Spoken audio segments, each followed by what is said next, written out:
आज का हमारा सवाल सीधा सा है कि सिख धर्म में कितनी जातियां होती हैं। जातियां तो अनेक हैं, लेकिन आज हम आपको उन चुनिंदा जातियों के बारे में बताएंगे जिनको सिख धर्म में ज्यादा तवज्जो दी जाती है।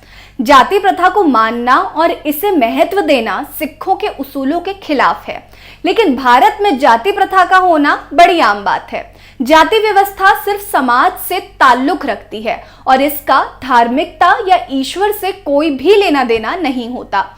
सिख धर्म में जाति प्रथा को शुरू से ही मिथ माना जाता है, क्योंकि सिख धर्म किसी भी प्रकार के सामाजिक स्तरीकरण को मान्यता नहीं देता। आपको एक बात जानकर बहुत हैरानी होगी कि बहुत से लोगों ने धर्म परिवर्तन कर सिख धर्म अपनाया था। हिंदू दलित जातियों ने ही सिख धर्म को अपनाया था ताकि गरिमा और सामाजिक समानता हासिल कर सकें, लेकिन जातिवाद का अभिशाप इतनी आसानी से नहीं छूटा और इसे अब तक दलित सिख झेल भी रहे हैं। रिसर्च बताती है कि पंजाब में मजहबी सिख, जो कि वाल्मीकि जाति का एक समूह है जिसने हिंदू धर्म छोड़कर सिख धर्म अपना लिया था, उसका आंकड़ा 26.33% है। वहीं रामदासीय समाज की अगर बात करें तो इसकी गणना अगर करी जाती है तो 20.73% है। हालांकि ऐसा माना जाता है कि जट सिखों के मुकाबले मजहबी, रामदासी और रंगरेता सिखों को नीचा समझा जाता है। ऐसे में जाट सिख और दलित सिखों के बीच का टकराव अक्सर सामने आता रहता है। लेकिन अगर हम जातिवाद की बात करें तो समाज में हिंदू जाति व्यवस्था को स्पिरिचुअलिटी से जोड़ा जाता है, जबकि सिखों में कास्ट सिस्टम का स्पिरिचुअलिटी या आध्यात्मिकता से दूर दूर तक का कोई नाता नहीं है। सिख ये नहीं सोचते कि हम ऊंची कास्ट के हैं या नीची कास्ट के, या हमें ऊंची कास्ट के होंगे तो हमें मुक्ति जल्दी मिल जाएगी, ईश्वर से जल्दी मिल पाएंगे, और कोई नीची कास्ट का है तो उन्हें मुक्ति नहीं मिलेगी।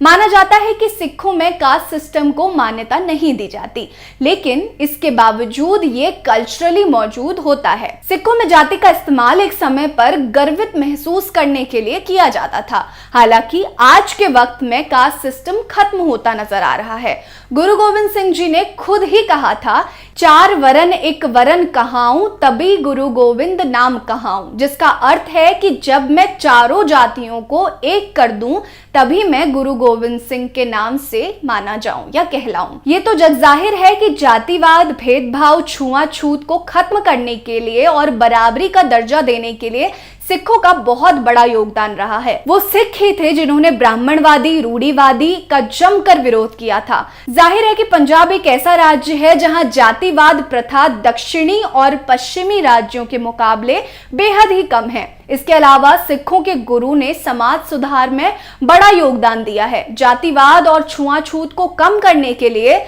सिखों के गुरुओं ने संगत की शुरुआत की, लंगर की शुरुआत की, जहां सभी एक साथ जमीन पर बैठकर साथ आए। इसका सिर्फ एक ही उद्देश्य था कि सभी लोग, चाहे वो ऊंची जात का हो, नीची जात का हो, चाहे वो अमीर हो या गरीब हो, सभी को एक साथ में लाने का काम किया।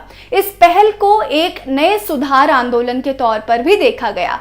सिखों की इस पहल ने कास्ट सिस्टम को कम करने और काफी हद तक खत्म करने का भी काम किया।